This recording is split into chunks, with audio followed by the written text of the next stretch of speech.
Hey, listen, raising your prices is about more than just your selfish ambition to make more money.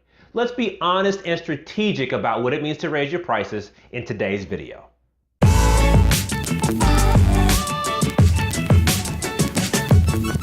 Hey, it's Alzay Calhoun with Coveted Consultant, and I'm sure you've heard the advice before. You've been advised to charge more for your services because you're worth more. You should be charging your real value.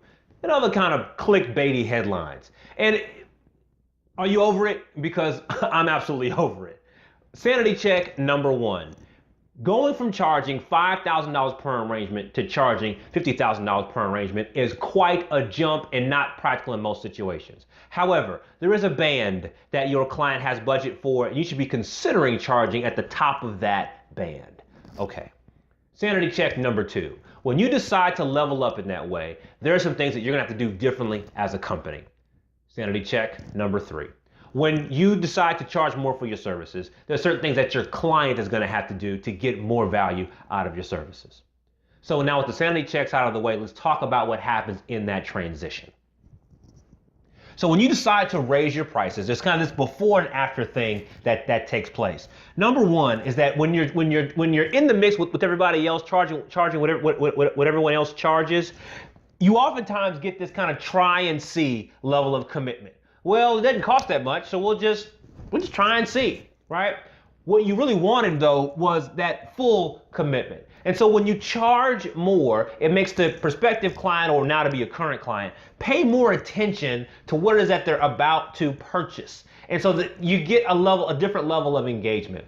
Next is you may find that right now you're having a vendor relationship. And if you think about how you interact right now with your vendors, you just push paper back and forth. You send them an email, they send you an email, you send them an email, they send you an email. That's part of how you end up with these 400 revisions on things. It's because you're just pushing paper back and forth. You don't have enough collaborative conversations to really understand what's needed so you can get to the end goal in the best way. But when you charge more, the client begins to see you more as an advisor. They begin to expect another level of support. And so they're looking for some help refining their thoughts, refining their ideas, so they can get to where they want to go. They're going to expect more than just pushing paper back and forth.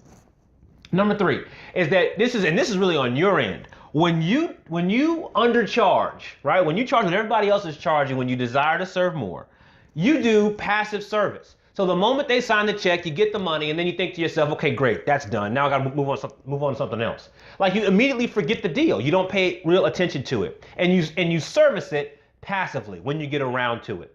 But when you charge the right amount, and you know it's the right amount, your client knows it's the right amount, you feel good about it, then you feel inspired to support that offering the way you really should. You bring your full creativity, it gets your full attention, it gets your full focus, and the client gets more as a result. But you don't want to serve at this level at that price point. One more. So here's what happens when you undercharge, when you charge what everybody else is charging, kind of in the mix with all the regular services. It brings the short-term focus.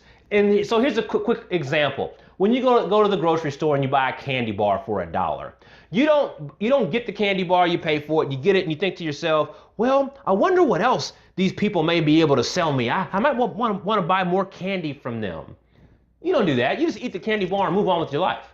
But when you go to a restaurant and you pay $10 or $20 for a meal, you have a seat, you interact with a server, you review the menu, and you make a decision. And you kind of think to yourself, well, maybe the next time I come back, I'll order this other thing, and then maybe the other thing, the time after that. Point being, you at least consider a longer term relationship when you pay more. Now, you may not come back for a month or a year, but at least you consider it when you pay more. But when you pay $1, you don't even think about the long-term relationship. And you want your clients to consider a longer-term relationship. But what you're noticing here between the red and the green is that there's different things that happen in each arrangement, and there's also different ways that you behave and your client has to behave when you decide to raise your prices. And that's the major take home here. It's more than just putting a number, some fancy number on something and charging more. It requires another level of maturity for you and the client. And are you prepared for that new level of engagement?